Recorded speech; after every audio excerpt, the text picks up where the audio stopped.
Today I wanted to talk about why people are moving away from Florida. And no, I'm not in Florida. I'm in New York City here for a few days. But the reason why I thought New York City was actually a good place to do this video is because during COVID, the majority of the people who moved to Florida were actually from New York, especially Manhattan. And now people are starting to leave Florida. Many are going back to New York. First off, let's talk about New York City. I'm actually a former New Yorker.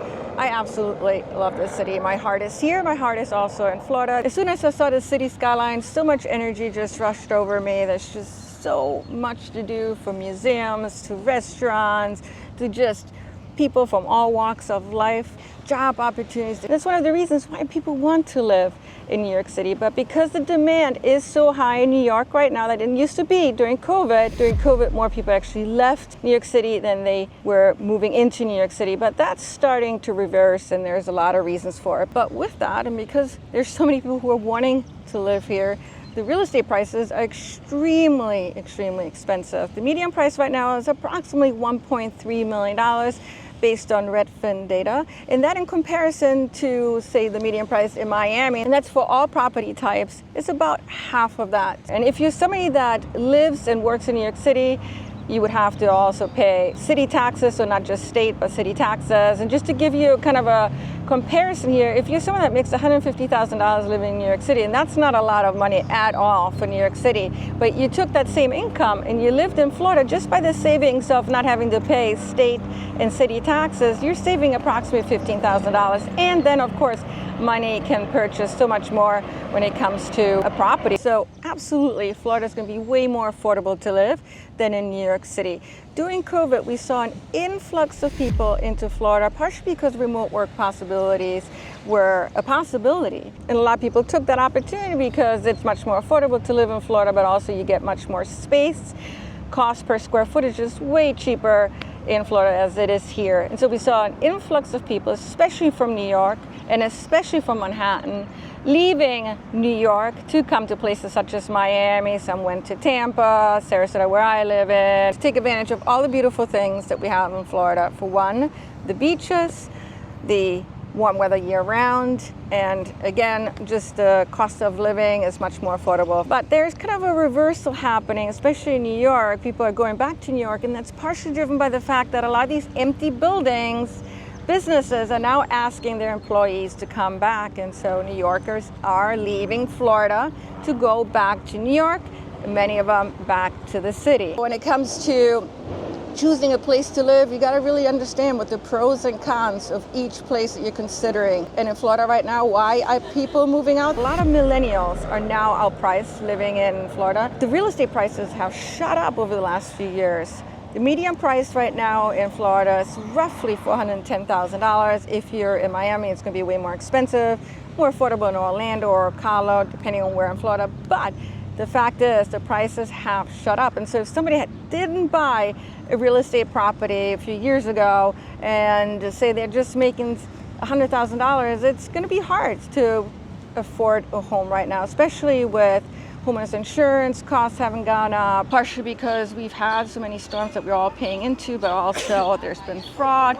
And so PR media is basically saying that for a single family home, you're paying about $15,000 on average for insurance costs. That's not always true. It really depends on what type of home you have and in what flood zone it is. The closer it is to a coast and an AE zone, the likelier it is it's going to be more expensive. It really is a lack of education that is preventing some people from now wanting to move to Florida, and hence one of the slowdowns. Because of the two hurricanes that we've had and Tropical Storm Debbie, some people are just spooked by the weather patterns. I mean, it is tropical weather. With that, you can have the expectation of experiencing hurricanes, hopefully not every year, but it's part of life. But quite honestly, extreme weather can be found anywhere in the United States. California, wildfire, possibility of earthquakes, tornadoes, Midwest. Up north, you got winter storms. With hurricanes, at the very least, we have advance notice when a hurricane is coming. And if you're someone that's still looking to purchase in Florida, and there's going to be many of you, just make sure you purchase a home that is solid. Perhaps it has hurricane shutters or hurricane-proof windows, a newer roof, and is further away from the coast if you're really worried about surge water hitting the homes. So there's ways of reducing the risk of being affected by a hurricane. And some people are leaving Florida because perhaps the summer is just a little bit too hot for them.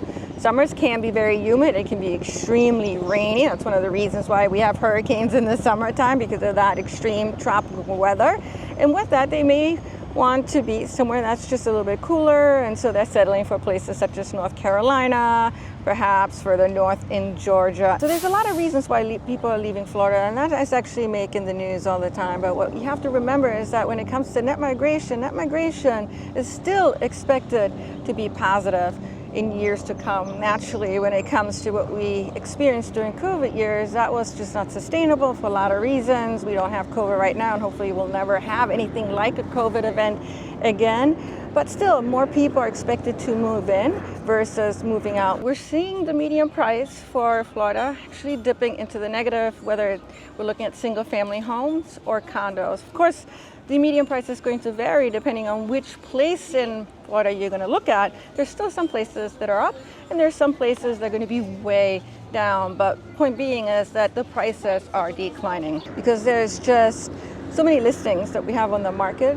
A lot of sellers are going to the market wanting to take advantage of the fact that the real estate market is starting to shift. It is absolutely correcting. I don't think there is a crash on the horizon yet, but certainly some places in Florida will do worse than other places. And some places may be up, so always check with a real estate agent. But also because of the uncertainty right now when it comes to macroeconomics, people are just kind of waiting on the fence, waiting to see what will happen next. And possibly, if the mortgage interest rate goes down and if things start looking much more settled, we can expect buyers to go back in the market. Nobody really knows. We'll have to just wait and see what happens. If you're somebody that's in the market right now to purchase a home, you know what? When it comes to timing, that really is up to you. It has to make sense for you, but it is a buyer's market, so just remember that. People will continue to move into Florida, partially because we have some of the most beautiful beaches. We have resort-style living types of communities that are very much geared towards baby boomers. A lot of baby boomers are choosing to move out of New York City into Florida because they may have been done with the city life. I mean, there's definitely a lot of perks, but with city life comes a lot of traffic. It is super expensive to live in New York City. For baby boomers who may be retired, moving to Florida is a great option because for them, it's a lot more affordable. Plus, we have a lot of different gated communities that are amenities rich, which is what they're looking for right now. They want to be able to take advantage of the outside and take advantage of life, be active.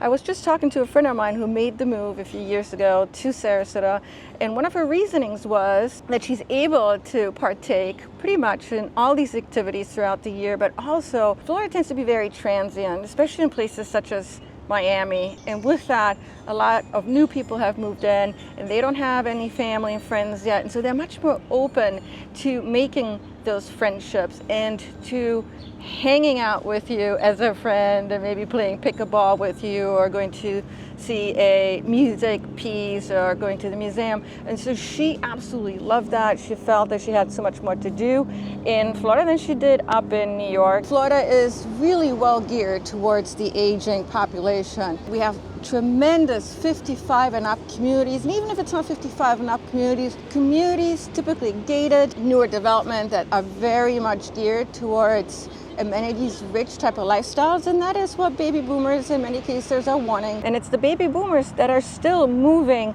out of New York City because it's more affordable. They're looking to take advantage of year-round activities, which you can do so much more so in Florida than you can get in New York. So if you're somebody that's looking to purchase in the area I work in, which is Sarasota County, Manatee County, call me anytime. I would love to provide you with some more information if that's what you need. Thank you so much for watching today. I always appreciate when you guys do. Take care.